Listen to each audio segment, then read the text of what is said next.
All right, hi everyone. Welcome to Mindgasms.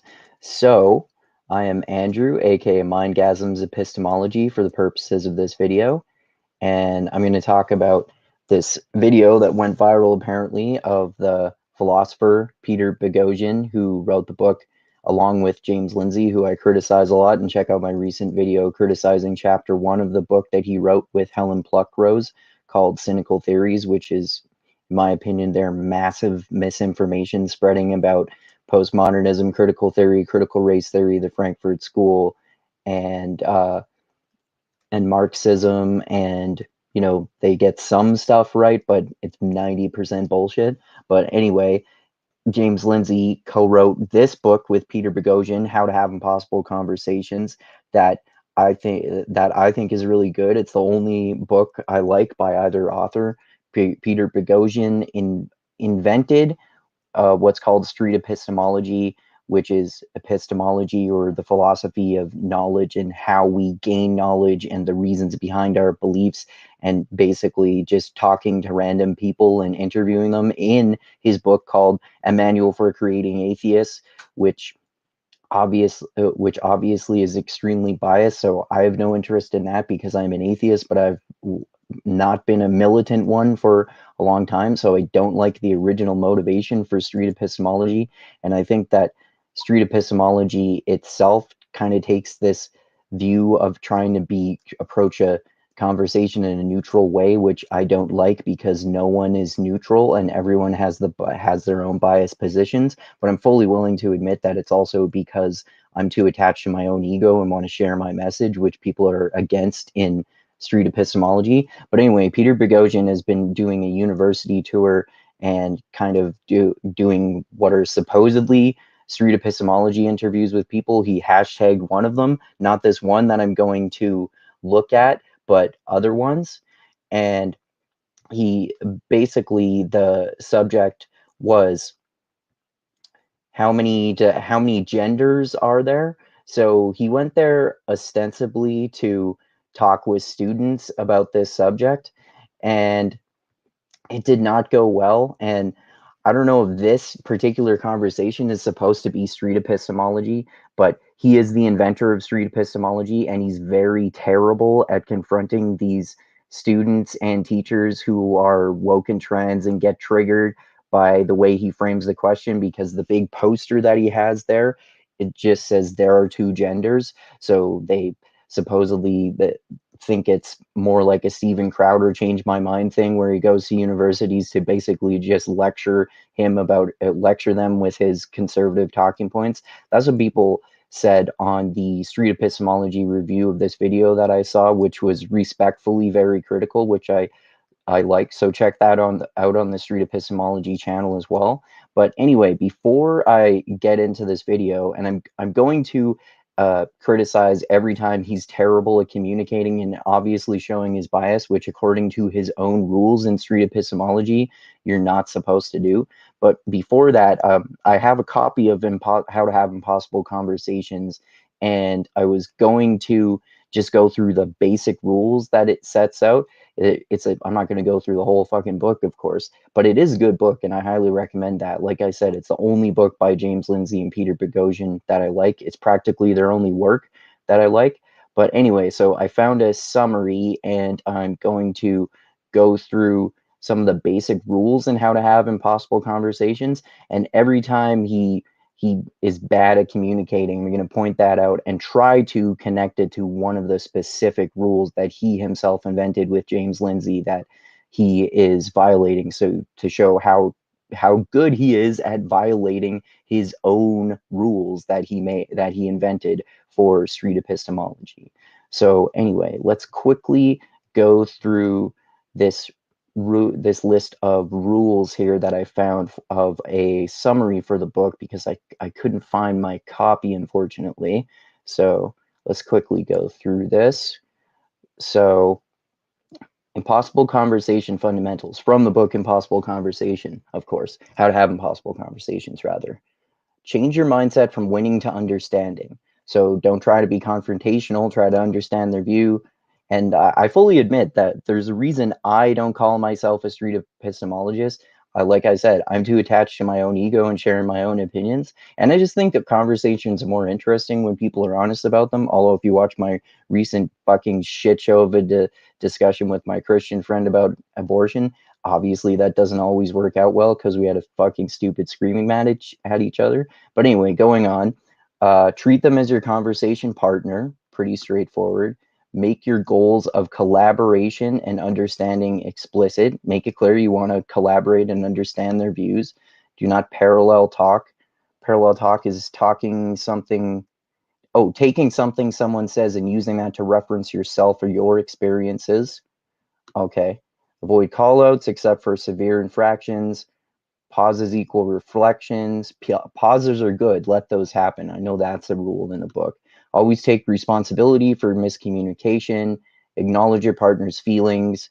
Don't deliver messages. First understand. See, that's the thing that I'm really attached to, that from the perspective of street epistemology, I'm really bad at. But Peter Boghossian himself is really bad at this in this interview too.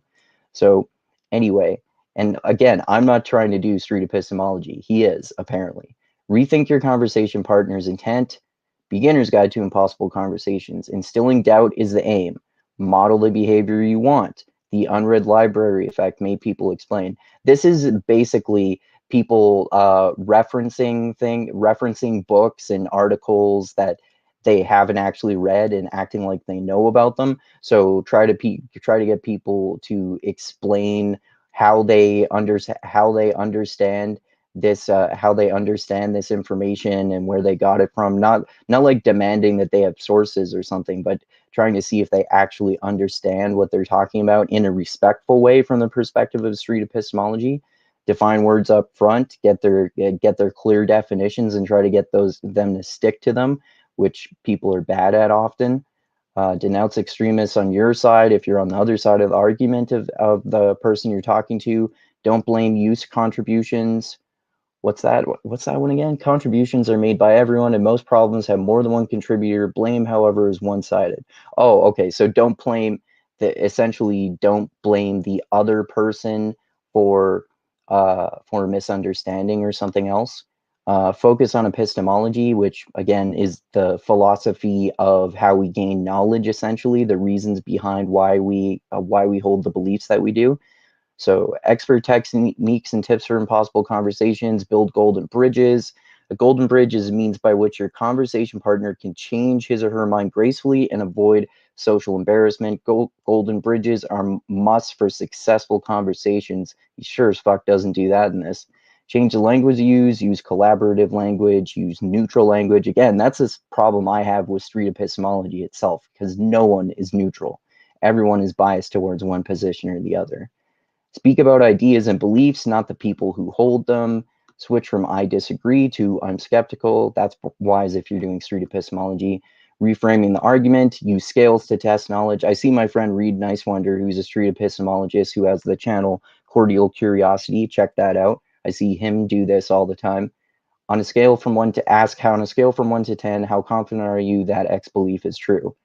So how, in the case of gender, how on a scale of 1 to 10, how confident are you that there are two genders? Or if they have the other position, how confident are you that there are more than two genders?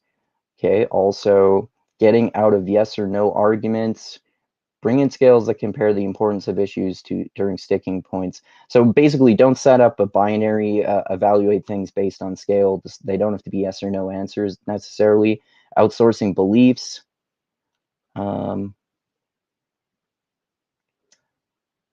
This question might shift the conversation to what sources / experts, etc. should one trust and why? Basically asking people for their sources, but in an unbiased way, like, who are the experts I should consult, of course, according to you, who I should listen to, something like that. Remember, don't use facts, because facts don't convince people. If you shouldn't offer evidence, what you should do. There are answers to this question, and they can all be effective. Ask questions that expose problems and contradictions. For example, if Sam believes the soul weighs 7 pounds, ask, do you think 4-pound babies have 7-pound souls? That's a good question. The single most effective technique to instill doubt and help people change their minds is to ask, under what conditions could insert belief be wrong? So this is what Reed calls disconfirmation criteria. What would it take for you to let go of this belief, or for your confidence to shift up or down? Rappaport's rules for giving an opposing point of view: attempt to re-express your target's position so clearly, vividly, and fairly that your target says, thanks, I wish I'd thought of putting it that way. So that's called steel-manning an argument rather than straw-manning an argument, basically saying, presenting someone's argument in a way that is completely bullshit and not what they said at all. Steel-manning it is trying to make their own argument sound even better than they made it sound themselves.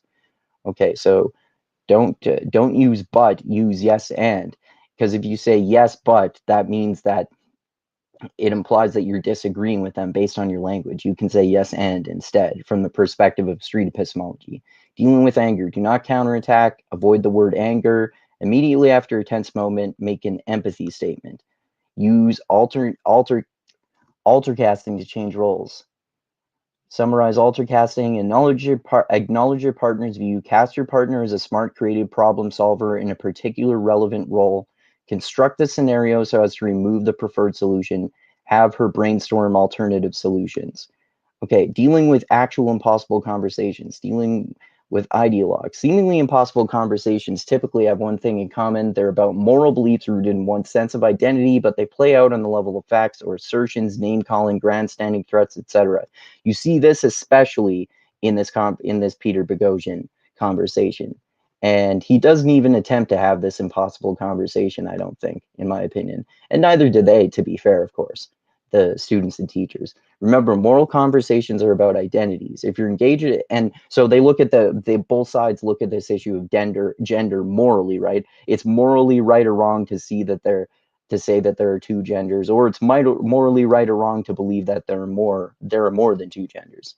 Remember, moral conversations are about identities. Yeah, because we're attached to our moral positions in the same way that we're attached to our identities, because we see them as parts of ourselves. If you're engaged in a moral conversation, your discussion is always, whether overtly or covertly, about identity issues. More reasoning, for example, I don't think, oh no, there are just a few left here. For example, moral reasoning often follows this pattern. John believes good people believe X. John believes he's a good person, so John believes he should believe X, then looks for evidence to support X and tends to believe X as a result. While believing he believes X based on the evidence he has found. Yeah, and while in reality, he actually just holds that belief because he thinks that that's what people who are good people believe, morally good people. Moral epistemology: how do we know what is moral? As Peter found when dealing with prison inmates and talking to he used to be a philosopher in a prison, which is interesting, and talking to hardline religious believers, and in thousands of conversations about morally contentious issues, few people have deeply considered the meanings and implications of morally relevant terms like justice, fairness, loyalty, truth. Yeah, those subjects have been discussed in philosophy since ancient Greek and Socrates, and even the pre-Socratics, before Socrates and Plato, etc. Moral intuitions and foundations. Think of moral intuitions as tendencies to lean towards certain core values: sanctity of life, freedom, safety, purity, rather than others. Our moral intuitions are formed before we try to figure out what's the right thing to do, what's not, and how we know our intuitions are justified. That is moral epistemology. So these are moral foundations that one of my favorite authors, Jonathan Haidt, the moral and social psychologist, talks about in his book, The Righteous Mind: Why People Are Divided by Politics and Religion. And that taught me how people think and how people do not think rationally, which is one of the main reasons why I'm no longer a militant atheist, because rationalism cannot be reasonably applied to human behavior. But anyway, these are the moral foundations. Oh, I got that before I didn't pre-read this, so he's about to mention Jonathan Haidt. In the research to date, Haidt and his colleagues have identified 6 moral foundations and the value they stand in opposed to each other. And generally, you can look at these kind of as binaries, like liberals believe one of these and conservatives believe the other, or vice versa. So care versus harm, it depends on which one of these moral values you value higher in your hierarchy. Care versus harm, fairness versus cheating, loyalty versus betrayal, authority versus subversion, sanctity versus degradation, liberty versus oppression. Okay, so I know that took a long time, but I wanted to just get into the basic rules of street epistemology that Peter Boghossian set out himself in the How to Have Impossible Conversations book and how much he violates them in this video. And this was a super contentious discussion that got really popular. So I'll just go into this. And again, like I said, I'll criticize based on what I remember of the rules there, and I'll try to maybe go back and point to specific ones here as I go. What would it take for you to move, not all the way over there, just one line, just one line? I guess if they told me how many genders specifically there were, I can't think of anything that would change my. Okay, so to put this in context, in a previous video, it shows that he's setting up a game for part of Street Epistemology. So you stand on these certain somewhere on a certain square drawn with chalk according to what your opinion is. So he's asking the disconfirmation question here, basically. So that's good. My opinion, I guess. But oh, that's where the triggered students are yelling down at him. Oh, you're giving me the finger? Hi. I'm standing in front of the social work building. I'm harming individuals by asking that question. Well, you want to come down and have a conversation about it? See, even that right there, just, I mean, this is maybe minor and nitpicky, but just in the tone of that question, I'm harming individuals by asking this question. He sounds dumbfounded just by repeating their question back to them, like showing his clear bias, right?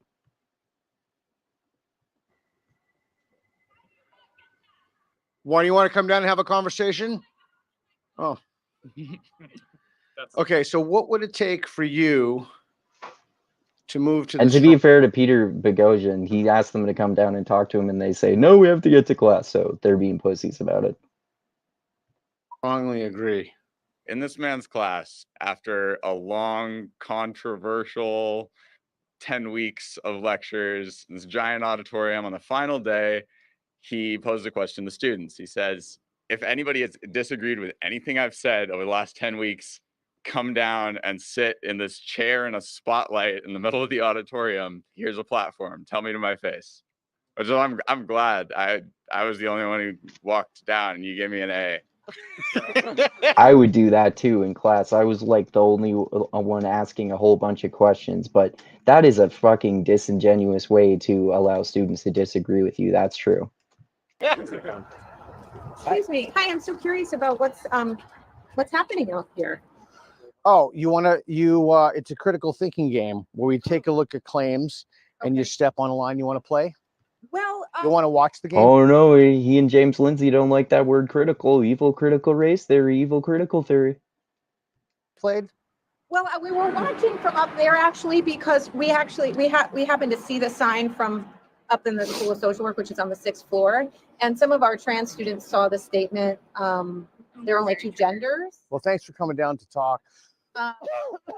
It was pretty activating and upsetting not knowing. That's it. Again, like I said, that was just from the get-go, a poor communication on his part, because he's obviously, especially if we're talking about it from the perspective of street epistemology, he's framing the issues as a declarative statement, and a declarative statement that prioritizes his own bias on the issue, because obviously he clearly believes that there are 2 genders, and some trans people believe that there are more than 2 genders. Not all of them do, but some of them do, and so that's why they're coming here to confront them about being triggering. And also on that street epistemology video, I mentioned the street epistemologists, like my friends Reed and Nathan, who I've talked to before, mentioned that he's wanting to have a conversation with a whole bunch of people at once.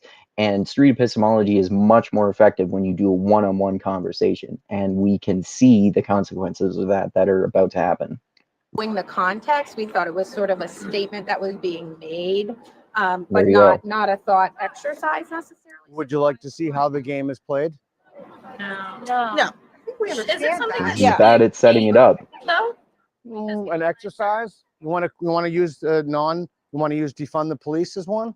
Well, just thinking about what it looks like. Yeah. What does it look like to to the see whole like community. 1, 2, 3, 4, 5, Yeah, 5 see, they're white? making a really fair point. What does it look like to people who don't know what the fuck is going on? It looks like they're trying to say there are only two genders and they're being like anti-trans activists or some shit like that, right? Men with a sign that says there's only 2 genders. You could have been like the Westboro Baptist Church, bro. What is That's why? true. Why did you identify us on the basis of our race? Well, are you the best people to be hosting? See how triggered he is by him mentioning race there, even though he mentioned the Westboro Baptist Church. The like a lot of the members being white is obviously far from the worst thing about the Westboro Baptist Church. Probably kind of that they're like really fucking homophobic and they protested saying that the death of American soldiers is good because they were gay apparently, and all of this sort of like the most extreme fringe radical hard right conservative interpretation of Christianity, to the point that most Christians think the Westboro Baptist Church is filled with fucking crackpots too. And we recently saw this whole scandal unearthed about how there was an epidemic of fucking rape and pedophilia in the Westboro Baptist Church, and it was covered up by them keeping a database that they kept secret from everyone while simultaneously saying that we should not keep a database because that's a bad thing. So they were keeping a database in literally, deliberately in order to protect the rapists and child molesters. So that's certainly the worst aspect of the fucking Westboro Baptist Church. The fact that they're white is barely even fucking relevant. Hosting that dialogue about. No, but you. Representative of that community. Okay, but I asked you a question. Why did you identify me and these people on the basis of their race? What it looks like, right? So now he's just obsessing about the same question. And yeah, probably the white guy who said this was biased, asked that question, included the word white because he's biased. But look at how ineffective Peter Boghossian is at handling this. Kind of like the activating, triggering aspect of it all. So you think that it's morally acceptable to identify people on the basis of their race? It's not a moral. See how he sounds like a fucking woke SJW? He keeps getting stuck on this one point. question. It's a matter of like the fact It's that just about power and privilege. Yeah. Yeah, and identity and representation, right? So if you have queer That's woke, to be fair. folks out here asking those kinds of questions, and there Well, how do you know we're not queer? that's true. I don't know, but there's not. You see how that question sounded condescending and not serious at all? Yet she was charitable and took it seriously. So neither of them are charitable for most of this conversation. But that, wow, that was so cringe. Sort of a representative, holistic, inclusive feeling, especially from up on high. We're looking down and we see this statement being made. We're curious about it. We're also just worried about the harm being done to passersby. What is the harm? So there are What's people the who harm? people who went home because it was so Yeah. triggering and We had some activating. students. So I had to think leave. the Okay, so that itself is an interesting philosophical question, but they don't really get into it because they get stuck on this fucking stupid confrontation about bullshit. Like, what qualifies as harm? That's an interesting philosophical question. Now, I personally probably agree with Peter Boghossian on this subject because I think it's impossible for speech to literally be the same as violence, but she didn't say violence, and it depends on what you mean by harm too. It's in my opinion, it's impossible for any form of speech or text to be physically harmful. It could be emotionally harmful, but we don't know what she means by that yet. So if she means it's emotionally harmful, then she could be right about that because some of the trans people were emotionally harmed by that. But then you could get into the question of whether he should be able to do that or not, and I think he should. But again, the way he framed it was not conducive to a productive conversation at all, and is really terrible for someone who invented street epistemology, and which has the goal of having productive, difficult conversations with people with whom you disagree. end result is You know you're on film, right? that is totally fine. Okay. There are real people. You know you're on film, right? And you're sharing this ridiculous shit that's gonna make me go viral. people who are really hurt by the statement. So I think What were they hurt about? question that. Because that's not how they identify, and so it seems like a really triggering statement to just say there are two genders, if that's not been your experience. So it's very harmful and very fine. hurtful, and there's human lives that were affected, so I think that's the message we're trying to send, is to maybe consider the questions that you're asking or posing before you begin your thought experiment. And listen to that too. She's using a lot of woke language, but she's being really calm and charitable and polite about it. She's actually being a much more effective communicator than him, even though I don't even have any idea whether she's ever heard of street epistemology, but she's just better at communicating than the inventor of street epistemology. Are you curious about like what we're bringing to you at all, or do you have? I'm thinking about. I'm extremely curious, and I'm extremely respectful. I Good. genuinely respect. You're not being the fact respectful that you though. Came, as opposed to 7 or 8 of you giving me the middle finger and saying "fuck you" to me. So yeah. So. What do you gain from this? Like, what is your He reason? says he's curious, but he said, well, this is better than someone giving me the finger and saying fuck you to me. I mean, to be fair, that could be equally harmful from his perspective, but he's being a fucking dick about it, obviously, right? You just want to cause trouble, or like, Seems that way. like, why are you here? So I'm fascinated. I do street epistemology, and I'm fascinated if the people. Epistemology is from the Greek, basically how you know what you think. Okay, so street epistemology is taking it out of the university and bringing it into the street. So I'm very curious. Okay, a sidewalk or a. This is like 20-year-old street epistemology. You're doing this on. That's funny. Okay, a sidewalk or. It's ridiculous that they get triggered by the word street because that's supposedly somehow racist. But and he says, okay, sidewalk, whatever you want. It's like he's obviously implying, okay, if you're gonna say that dumb shit, I'll do whatever you want. Whatever, I'll accept your dumb shit. Okay, if you don't like the word street, you can call it plaza epistemology, whatever. But the idea is you take it out of the university. Plaza and you see if epistemology. the reasons that people have for things justify their confidence in it. So this is a confidence scale. We can do this with any claim you want. We can do this with a mayor of the city. We can do this with should the United States be funding Ukraine? I think it's $800 billion. Should the United States is it more important to control inflation or employment? And we put people on a spectrum. They start on. Let me just explain it. So you asked. So I'll tell you. So what am I going to do? I think what we're just saying is, and I think those questions are thought-provoking and important questions to ask folks in our community. I think what we were struck by was the statement on the board that it wasn't a question and that there was no context clues for folks, especially trans folks, to know that this was not your belief, but this is more of a thought experiment. Okay, would you be more comfortable? And that's again a good point. He should have made it more clear that it's a thought experiment. If it was a question, like if I put a question mark, okay, I'm more than happy to put a question at the end. A question is a question and not a statement. There you go. That's where the conversation could have ended, you know. I'm happy to. Some type of warning or a statement of like what you're doing on another board, so people can walk by and like try and understand that, because from afar it looks. This is a thought experiment. Yeah.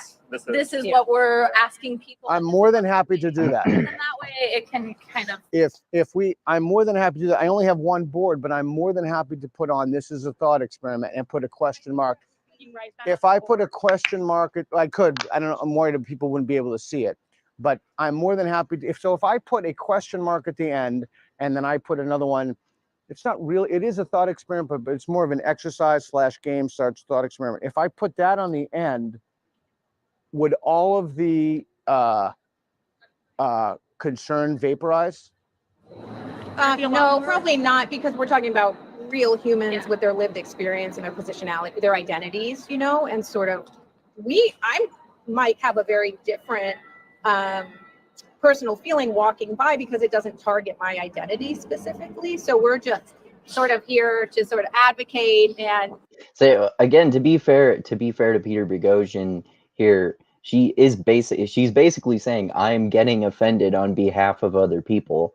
But she does seem to be a teacher, as all of them or most of them are here, along with So she's getting offended on behalf of the students. So if it were just a random person, that would make even less sense. But since they're teachers, I mean, that's more understandable. But it's still dumb to get offended on behalf of someone. Elevate who might be harmed by a statement. What do you mean by harmed? Harmed? Yeah. You hear the super hostile way he asked that question? See, when he does follow the rule of phrasing things as questions, he seems to almost always sound really condescending or pissed off about it. Well, people who have been like historically and currently oppressed, right, by dominant systems, patriarchy, whiteness, masculinity, all of the systems that harm people What catch terms? who don't fit within those sort of more rigid. That's why you want a question and not a statement. Can I also ask, like, Now, I just want an answer. That's why you want a question, not a statement? I think a question is an invitation, right? More than happy to make it a question. Participate in this conversation. It's More than happy to do that. You know, you're representing, you know, with your identity, a belief, perhaps especially when it's a statement. And so what it looks like is you're out here saying there are two genders, and then remember she said identity there. Remember in the rules of street epistemology, it said there in one of the summaries, we were talking about moral reasoning and how people see issues of morality as an aspect of their identity. And you know, the moral reasoning thing, we believe this because we believe that that good people have these beliefs, and we confuse that for why we conflate that with believing it because of the data behind the belief and that sort of thing. Oh, here it is. I was looking for this rule that we went over there. So I'm going to stop this screen share and go back just for a second here to this specific rule, because I remembered this one relating to what they're talking about there, about, because this is important to remember, moral issues are connected with our identities psychologically, whether they want them to be or not. So remember, moral conversations are about identities. If you're engaged in moral conversation, your discussion is always, whether overtly or covertly, about identity issues. And this is almost that in reverse, but you could also just say that whether there are two genders or not is an identity issue, especially if you yourself are a trans person, and especially if, and I mentioned this before, especially if you yourself are a trans person who believes that there are more than two genders, because as I said before, there are trans people who believe that there are only two genders. And I mean, in my admittedly limited experience of meeting trans people, they pretty much, I mean, I haven't asked them directly, all of them, but they seem to believe that there are two genders, which would make someone transgender. You're born as a man and you see yourself as a woman, the other gender, so you adopt that gender, or vice versa. You're born as a woman or a boy, and then you decide to change gender because you see yourself as a man, so you decide to adapt the social lifestyle of a man, right? So it's, especially if you're a trans person, the number of genders that there are is very connected to identity, and we see identity issues as very moral issues, which these teachers, and especially the trans students, are understandably triggered by, because the number of genders is directly connected to their identity, of course, right? anyone who doesn't fall within those two sort of binary boxes, I'm more than happy to do that. that's where the harm comes from. More than happy to say this is a thought experiment. No, let me just finish. More than happy to do that. But it seems that if I did that, that would not be enough. You might have. But then See, this is really ineffective too. He says, I'm more than happy to do that, but it seems like it wouldn't be enough. So why should I do it if it won't be enough? And he didn't say that last part, of course, I added that. But it would be much more effective for him to just do that, phrase it as a question, and then after that, see if they have more problems. because maybe he's right that they still would, but he didn't even try what he said he's more than happy to do there before going right into assuming, totally assuming, that there are going to be even more problems than that. Just I might not be the person to, again, I think asking folks who hold those identities, sort of, if that is enough. So asking queer students, asking trans students, asking gay students, if you're asking about race or poverty or religion, of people who are part of those groups can really inform you better than I can. you wanted to say, I wanted to hear her through. No, I get it. And I'm just wondering, like, are any of you all like trained professionals in trauma-informed care? Like, if a transgender individual were to come to the space and participate, and then there was a triggering response where they needed emotional support, like, are you ready to support that? Because this conversation can bring up a lot of emotions, and the people that are kind of... So she's obviously really triggered, and I mean, you don't have to be an expert in confrontation and emotions of trans people and stuff, but she is bringing up a good point that he could like cause a lot of emotional harm, and have some person coming and crying and screaming at him, and he wouldn't be he would perhaps be, well, probably presumably be way less equipped to deal with that than someone who actually deals with this sort of thing on a regular basis. But he's purportedly just trying to have a conversation, but really he's kind of just fighting against them, even though he's kind of trying to make it seem like he's just asking them questions, in my opinion. Of working within it could be really triggered, but if no one's there as like an advocate or support, it could be pretty detrimental to the community you're asking. So I just want to like frame that if you're not having like an advocate there as someone that can like be an emotional support or regulation for the people that are potentially harmed or triggered in this conversation, whether they're participating or not, like that's a potential thing to think about and could be a flaw in the system, because you need to have someone to be able to support that emotionally, mentally, and for people's trauma. So if you're not, it's kind of like these people might leave and feel like without any support or any understanding of what they just went through. So yeah, just to think that. And we know people who are in the gender minority experience higher rates of suicidal ideation, higher rates of anxiety and depression, and like they're seeing messages like this all throughout their lives. And so campus is supposed to be a safe space where everyone can exist freely in their own identities and who they are, and be learning and be talking about these really, really important things within our culture and society. And by walking through this community member that we care about that should be in class today, learning about how to take care of their community and how to support marginalized individuals like themselves and others, can't participate today because they saw that message. Yeah. And that's what we mean by harm. Yeah. And honestly, I don't even think adding a question mark is enough. I think it should be more of... So it seems clear so far that they literally are not making this stupid stereotypical woke claim that speech is violence. They're saying that the framing of the question that as there are two genders, rather than are there more or less than two genders, it can cause emotional harm to trans people who are really sensitive about that. Now, that is harm if you say that it's emotional harm. So that seems to be the argument that they're making. And that's a fairly reasonable argument, in my opinion. I mean, you could say that they don't have to be so sensitive, but again, he already admitted that he's more than willing to rephrase the issue in the form of a question. And you would think that since he's the inventor of street epistemology, he would be better at that to begin with anyway, because he should know that it's going to be a much more effective way of communicating. What is your perspective on gender identity? Because then you're opening up the question, or gender in general, right? Because we know that it's not just about identity, it's about who that person is. And by really framing it in the binary, that's both identity. Where there's harm. That's a good point. Can I put in like my 2 cents as a non-binary person? Yeah. Cool. Oh dear. I'm gender non-conforming. I use they them pronouns. Do you know what that means? I believe so, yes. And she's, of course, wearing a COVID mask, which people, I'm sure, have made fun of for being some sort of woke thing, because people very stupidly decided to politicize mask wearing. Aware of like the theory of social constructionism?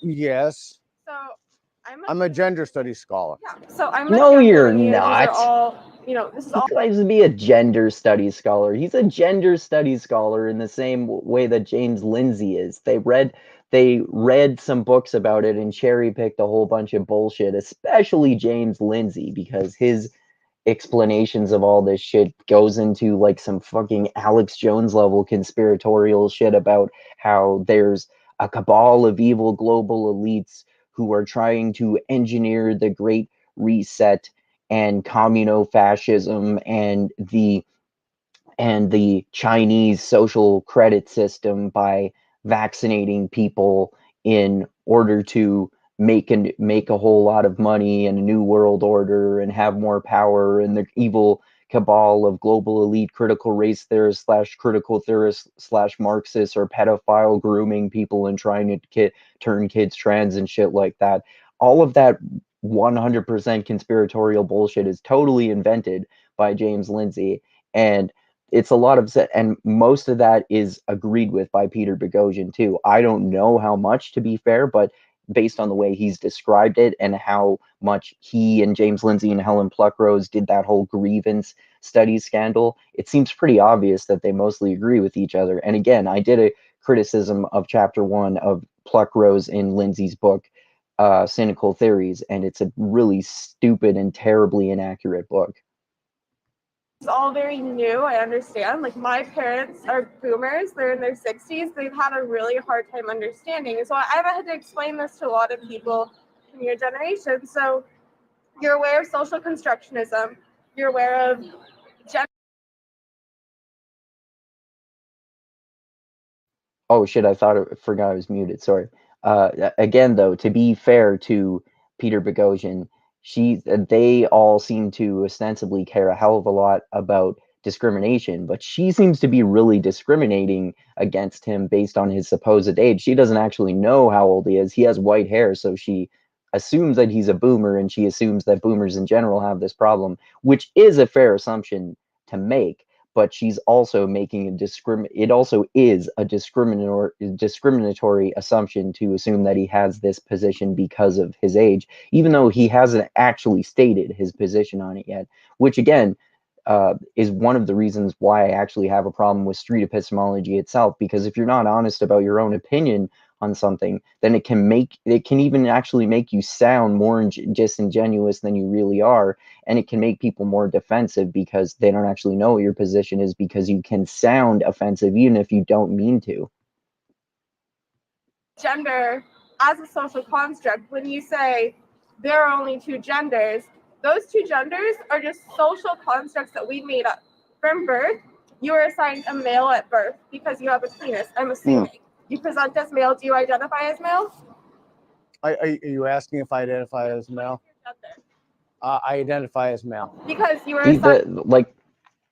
Social construction is true though, because it's not to that's of course not to say that men don't have penises and women don't have vaginas, but gender is socially constructed because we decided collectively as a society and agreed basically that there are these categories of man and woman, and a man has a penis and a woman has a vagina. So we base it on biology, but we could base it on other things, or we could base it on other aspects of biology that are generalities between men and women. Like the main thing for declaring whether someone is a man or a woman could be whether you have wide shoulders or not, or the structure of your jaw, or your grip strength, or your testosterone levels, or I mean all of these things could be the main one, but there are a bunch of other ones. And then the gender aspect itself is the social aspect, like how you live your lives and stuff. So also she's describing sex when she's talking about penises and vaginas, and there's this distinction between gender and sex. A sex is whether someone is male or female, and gender is whether they present themselves to be male or female, or some sort of like non-binary thing, like what this woman is. Assigned a male at birth. Are you cis? I'm sorry, I'm not sure where you're going with this. I'm trying to understand. And where now you're he's The refusing. idea of there being only two genders is a social See, she asked him questions, and he's asked answered neither of them so far. construct, because we have this idea of being assigned female at birth, assigned male at birth. Now, I'm non-binary. That's something that I have learned about myself over the last 6-7 years. After I was a teenager, I learned about sociology. I learned about gender as a social concept. And I realized that I don't fit into the box of just a cis woman. Okay, my gender is completely whatever I feel like in the moment. I'm not just one solid thing. Sexuality, gender, these are all social. Oh, this is the epitome of fucking woke, though. My gender is whatever I feel at the moment. There are not actually very many gender fluid people like her in reality. But like most people, even most people who are trans see themselves as either male or female. So there usually is a binary in terms of gender, even for most trans people, because again, small sample size, but I have never even met a gender fluid trans person. I mean, I'm sure they exist, but she herself has not said that she's trans. So she's gender fluid, but she's not trans. And these people are getting offended on behalf of trans people, and they're just talking about gender fluid people. But I'm not sure if they even actually said whether those trans people are gender fluid or not. Constructs that we've created within our society, our binary society, where we've decided there's only male or female. So many people don't fit into that.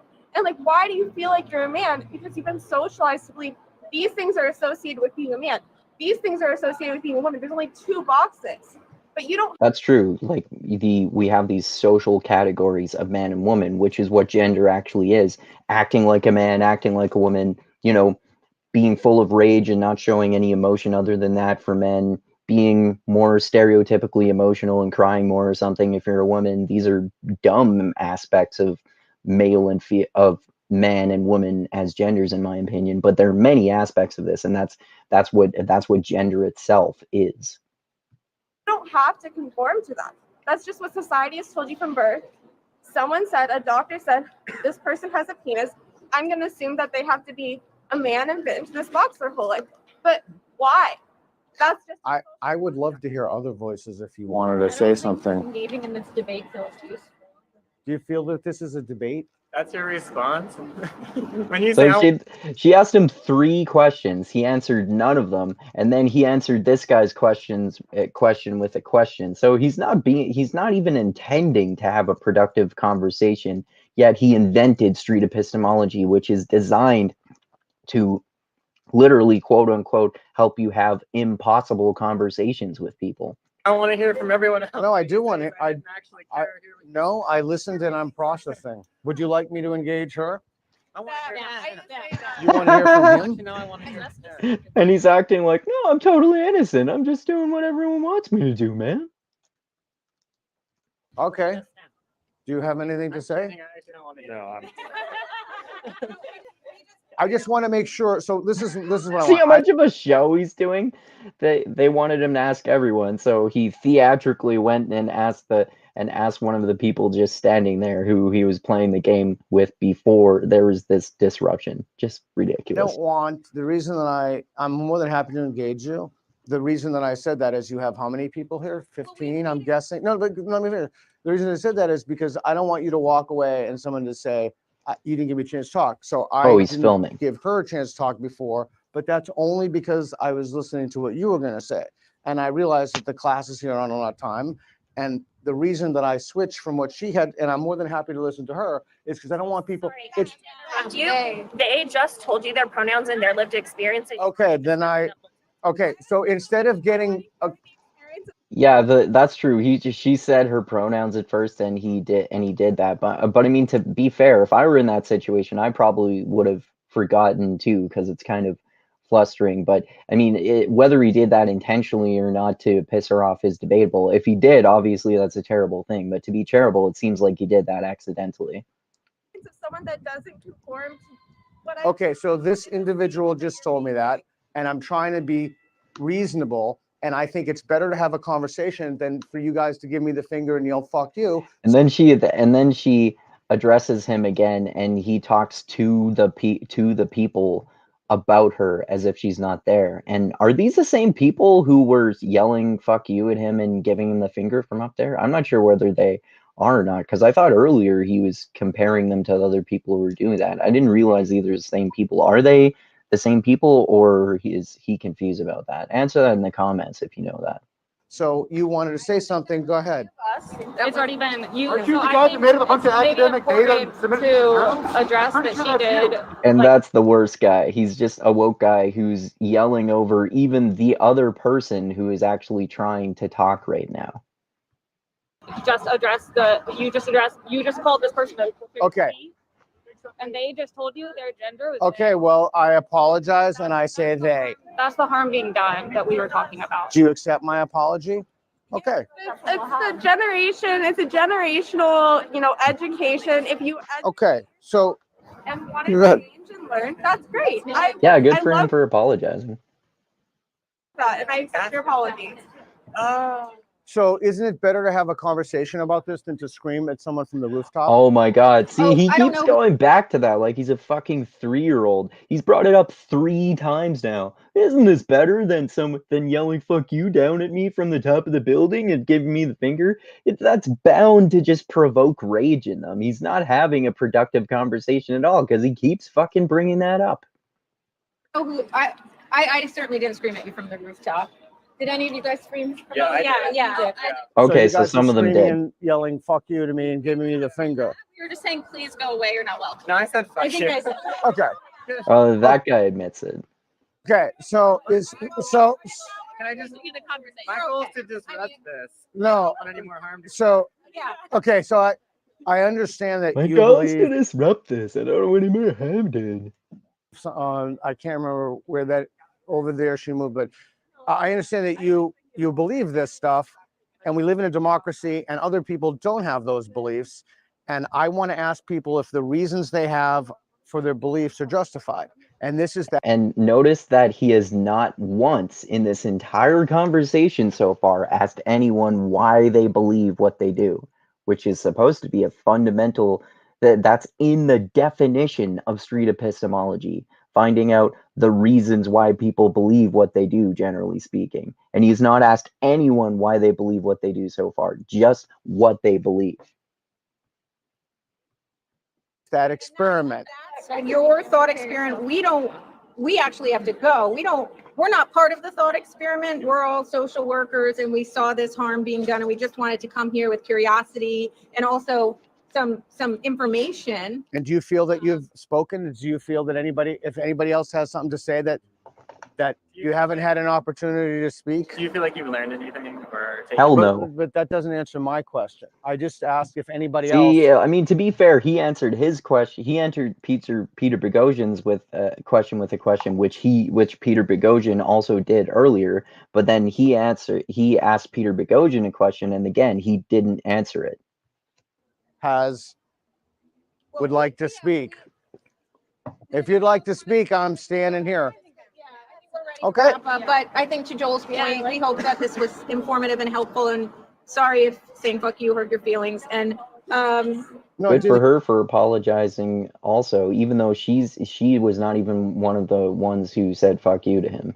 hurt my feelings. I'm glad, because our student who was hurt. Wait, did he say it we're did worried hurt his about feelings them, or did? and potentially many others. And so that's why we came down to talk to you, just because we have a personal connection. Sorry if saying fuck you hurt your feelings. And No, it didn't hurt my feelings. No, it didn't. I'm glad, Okay. because our student who He brought it up 3 times, even though he just admitted it did not hurt his feelings. So why did he bring it up 3 times then if it didn't hurt his feelings? Either it was actually hurting his feelings, or he just wanted to be a dick about it, so he kept going back to it.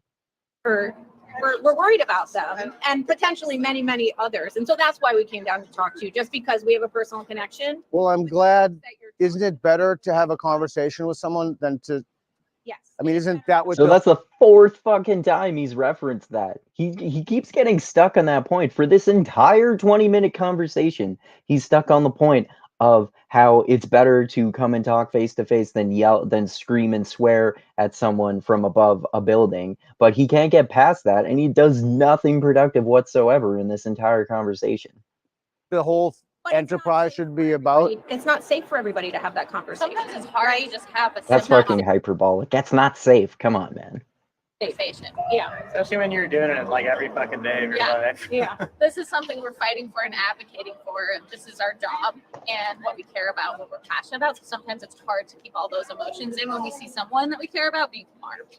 And do you think that the best way for people to understand, what is the best way for people to understand your point of view?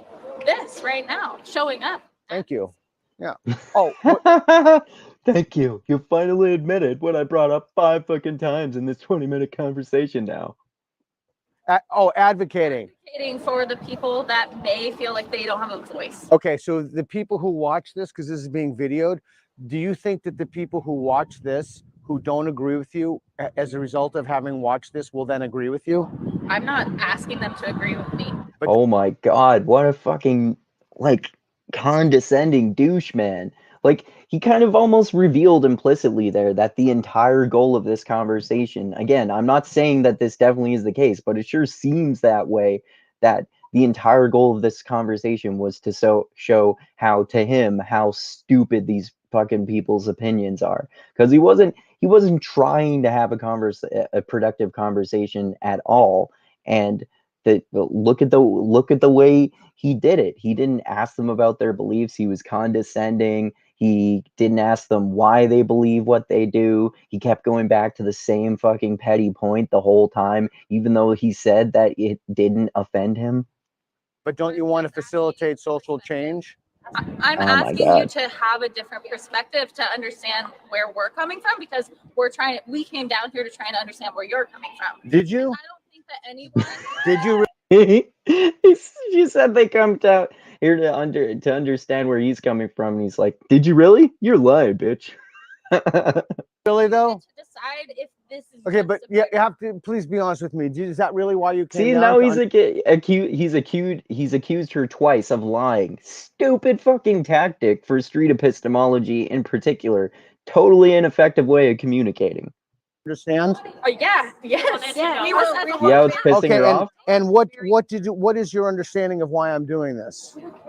Let's care about how you. It's not impact. What? I'm sorry. What? I haven't heard from you. What is it? It's not. I just want to tell you, we don't care about your thought experiment. We care about the impact that it's having on. Okay, so you didn't come down to understand why I'm doing this then.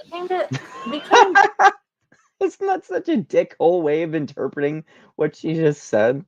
Oh my God. down here to tell you like what you're doing is harming others. Right. So you didn't come down. Oh to, my that's why God. I asked you to please What be a honest. dick. I You're truly do lying. want to understand What a dick he's being, man. Holy shit. why this even Just exists. because we didn't want to know how your game works doesn't mean we weren't coming down here. So what is it that you understand for why I'm doing this? If you said you came down to understand why am I doing this?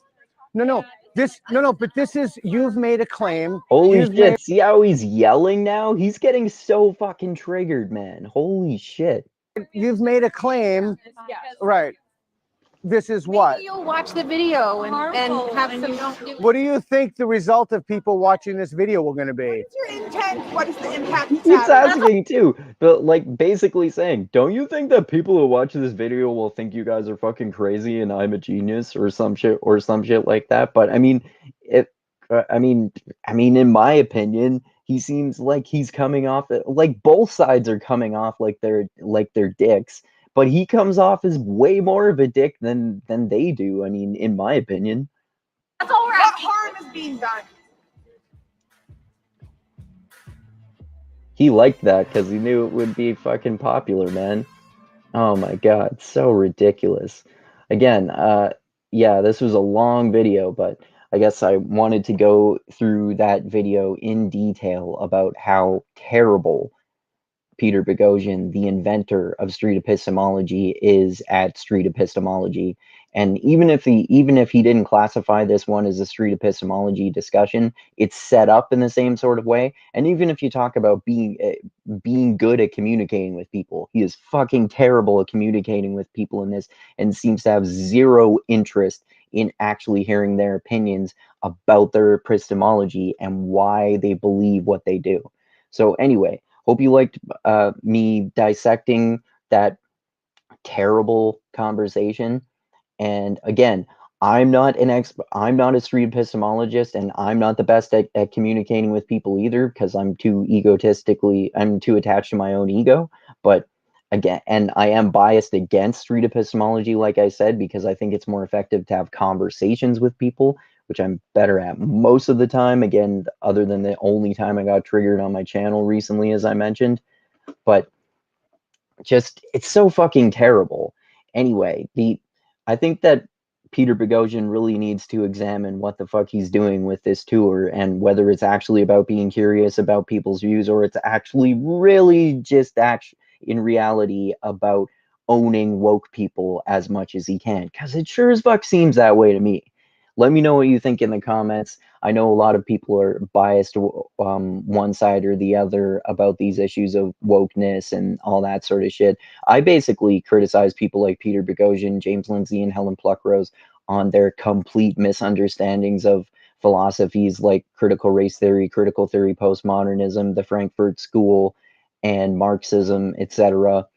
But in terms of street epistemology itself and the book How to Have Impossible Conversations, I think those are both good ideas, even though I don't choose to do street epistemology myself.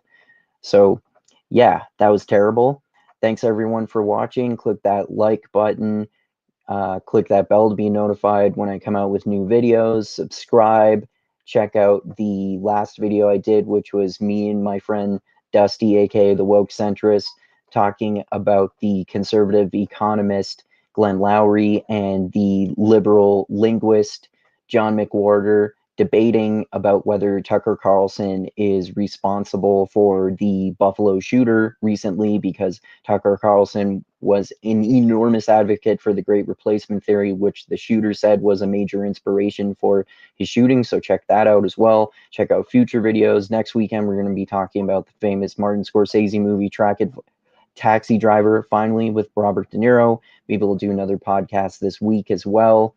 And yeah, like I always say, I love you all. Keep being a tiny beam of light that shines through the almost impenetrable darkness in the universe. And most importantly, always remember this: the funk cures all, and groove is in the heart. And yeah, also check out my Patreon page. Link is in the description of the video. As always, $1 a month, 5, 10, 20, 100, 1,000, however much you want to give me is greatly appreciated. And thanks again. And examine your epistemology, examine these ideas, read books about all of these philosophies, including How to Have Impossible Conversations. And it's generally good to have more productive conversations with people. All right. Adios until next time, everyone.